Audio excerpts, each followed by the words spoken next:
तुर घोड़ी के थाम वो लगा मुर घोड़ा हो गे है दीवाना।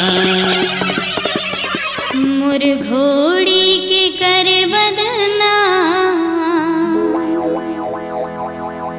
तुर घोड़ा बिना है सियाना।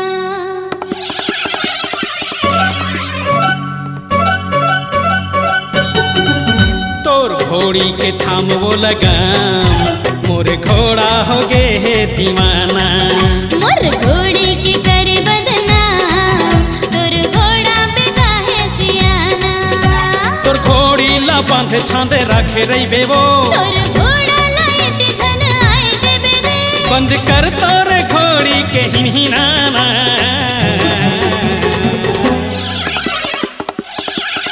तोर घोड़ी के रुपए है सनान मोर घोड़ा हो गे है दीवाना। मुर घोड़ी के कर बदना तुर घोड़ा बिना है सियाना।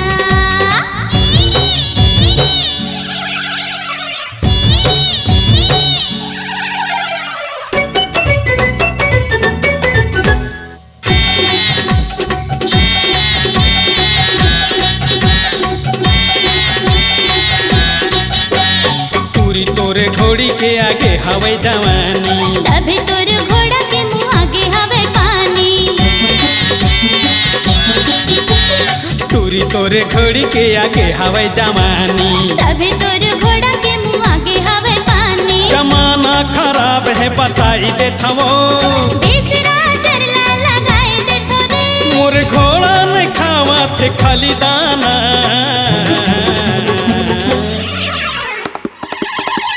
तोर बेनी के लगा दे लगाम मोर घोड़ा हो गे है दीवाना।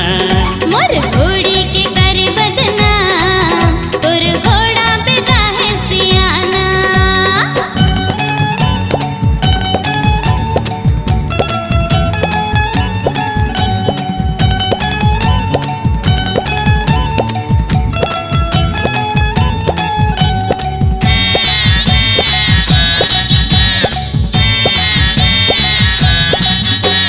कोहूड़ हरिया घोड़ी भाग जाही वो करी हो रिपोर्ट घोड़ा चल जाही रे।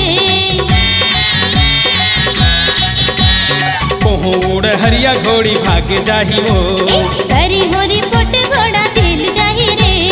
दोनों के जयमाला कराई देना वो मुर घोड़ी के कीमत चुकाए देना रे। देख दोनों के पारे में तिल मिलाना।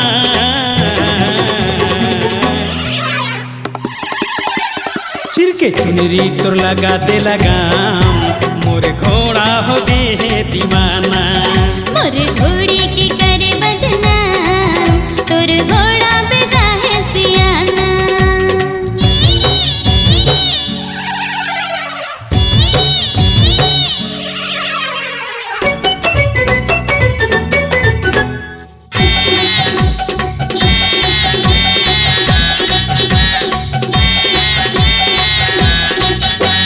टूरी के दिमाग के देखे हो गे हवे घड़ी रे।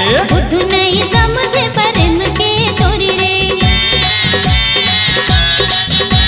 टूरी के दिमाग के देखे हो गे हवे घड़ी रे। बुद्धू नहीं समझे प्रेम के चोरी रे। मुके बातें लगा बर दबाए रहे वो तोला तन मन में बसाए रे हो रे। घोड़ी घोड़ा वो तोर मोर लगे निशाना।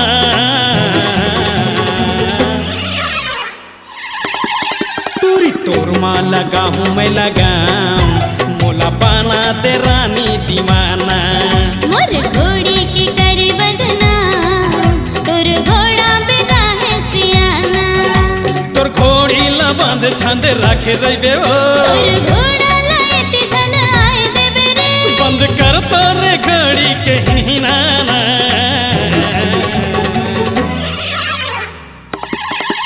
तोर रूपे दिखते है सनान मोला बना दे रानी दीवाना। मुर घोड़ी